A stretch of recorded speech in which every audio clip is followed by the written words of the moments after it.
Iran যুদ্ধ নিয়ে এবার বড় বিপাকে মার্কিন প্রেসিডেন্ট ডোনাল্ড ট্রাম্প হুঙ্কার দিয়ে যুদ্ধ শুরু করলেও এখন তা শেষ করার কোনো সম্মানজনক পথই খুঁজে পাচ্ছেন না।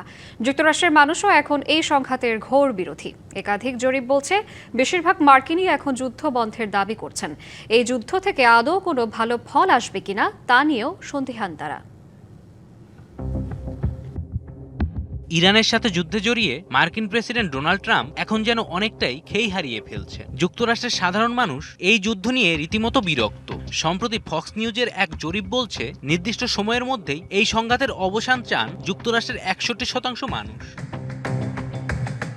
নিউ ইয়র্ক টাইমস আর সিয়েনা কলেজের জরিপেও উঠে এসেছে একই চিত্র। 52% মার্কিনীদের দাবি ইরানের সাথে পরমাণু চুক্তি হোক বা না হোক অবিলম্বে সামরিক অভিযান বন্ধ করতে হবে।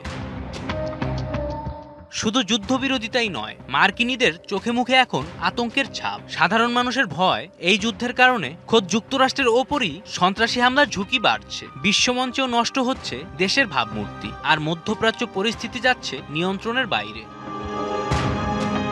সিএনএনের জরিপ বলছে ইরান ইস্যুতে ট্রাম্প সঠিক সিদ্ধান্ত নেবেন এমনটা বিশ্বাস করেন মাত্র 20% মানুষ। বিশেষজ্ঞরা বলছেন প্রেসিডেন্ট ট্রাম্প শুরুতেই বড় দুটি ভুল করে বসেছেন। যুদ্ধ কিভাবে শেষ হবে তার কোনো পরিষ্কার ছক ছিল না তার।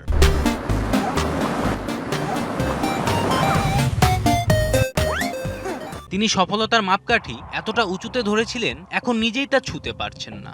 আগে যেখানে ট্রাম্প ইরানকে শর্তহীন আত্মসমর্পণের কথা বলতেন, এখন সেখানে তার সুর অনেকটাই নরম।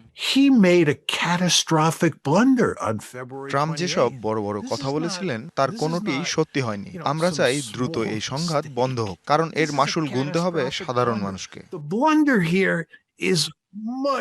জনগণের সমর্থন ছাড়া কোনো যুদ্ধ চালিয়ে নেওয়া যে কারো জন্যই কঠিন। ট্রাম্পও এখন সেই কঠিন বাস্তবতার মুখোমুখি। যুদ্ধ দীর্ঘায়িত করার চেয়ে কোনো মতে একটি চুক্তি করে মুখ রক্ষার চেষ্টাই হয়তো এখন তার শেষ ভরসা। কিন্তু ইরান কি আসলেই তাকে সম্মানজনকভাবে বেরিয়ে আসার সেই সুযোগ দেবে? সেটাই এখন সবচেয়ে বড় প্রশ্ন।